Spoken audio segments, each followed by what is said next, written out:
जी जी जी, हाथ जोड़ला से कोई फायदा नहीं के नाम आ गया गाली गलो।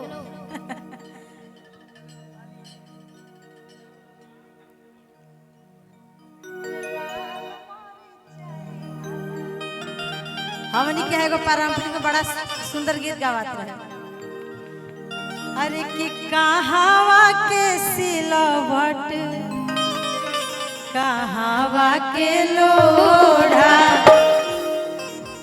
आ कहावा के लाल मरीचाई कहावा के लाल मरीचाई कहावा के सिलवट कहावा के लोढ़ा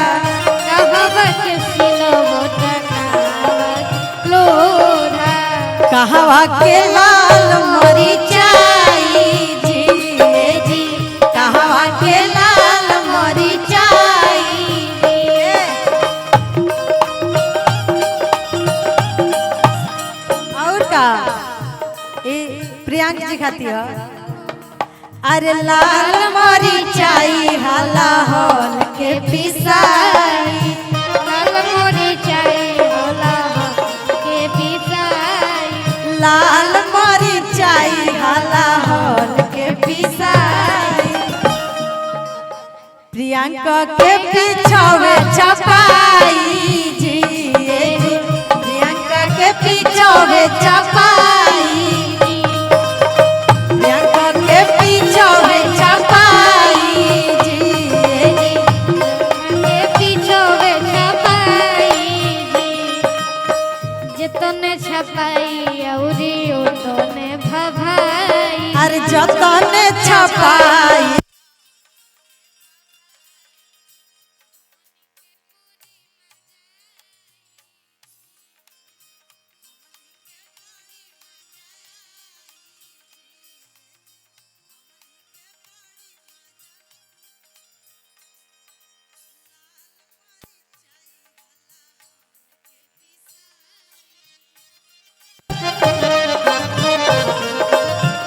और का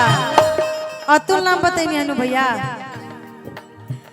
अतुल के कड़िए पछपाई जी अतुल के पछपाई करिए खुद छपाई जतने छपाई तो तने भभाई जितने छपाई तो तने भभाई हमारा अच्छा लागो चाहे ना हमारा शक्ति भैया के बड़ा अच्छा लगे भैया के बड़ी मजा आई जी भैया के बड़ी मजा आई जी भैया के बुरी मजाई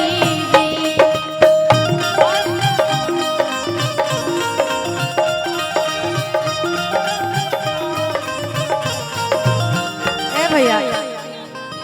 ना ना प्रियांक बतैनी है अतुल बतैनी है और एगो नाम बतैनी है दीपक ए तैंका खातिर तनी सा चटकदारे गीत गाई कि ये दीपक तहर बहिनी छिनारी भैया कान में आके ये कहले कि बहिने के गरिया वही के कि ये दीपक तहर बहिनी खिलाड़ी हाय राम रोकेली मोटर गाड़ी हाय राम रोकेली मोटर गाड़ी दीपक तहर बहिनी खिलाड़ी ये दीपक तहर बहिनी खिलाड़ी हाय राम रोकेली मोटर गाड़ी हाय राम रोकेली मोटर गाड़ी ले ले जाली घर से पिछाड़ी ले ले जाली घर से पिछाड़ी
नाम ना धरब तो मालूम ना चली। दीपक, अतुल, प्रियांक इ लोग के बहिन लोग के का करेली लोग घूमे खातिर त हीरो होंडा खोजेली, घूमे खातिर त हीरो होंडा खोजेली। जब से चढ़ल बा